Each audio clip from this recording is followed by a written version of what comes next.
All right, so is this gonna AOC gonna skate?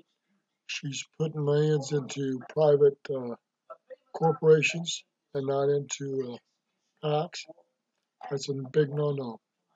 Controlled by the campaign. And then also the allegations are that money was taken from the PACs, funneled into separate organizations that were not PACs, and they were disguised as consulting fees.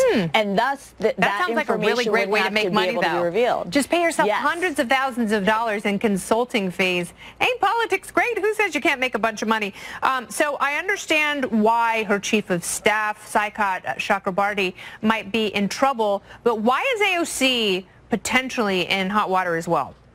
Right. Well, the candidates are required to file forms. And if you look at the forms that have been put in these news reports, it did not show that AOC and her chief of staff, who was a campaign manager at that time, were controlling this PAC. And that is a failure. Anytime you submit a federal election reporting form, you need to be truthful. You need to be honest. And it's so ironic that AOC has been out there talking about transparency and the malign influence of money in politics, and yet these are very clear rules that every candidate has to follow.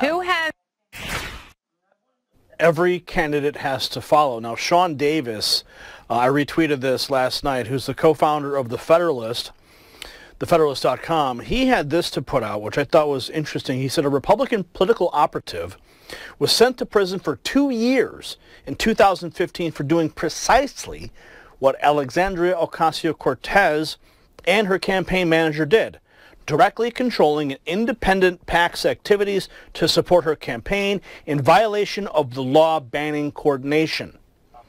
So this is not going to go away anytime soon. Sadly, as you know, there is a double standard in Washington, D.C. This Republican gets 2 years in 2015 for doing the same thing. Democrats seem to get a pass every time they commit a crime. So, being that this Alexandria Ocasio-Cortez is the new darling of the left, the socialist goddess who's going to usher in the utopian society that the left wants to control you and me, well, they'll probably let her slide so that she can continue to fulfill the agenda to drag this nation into a third world despot.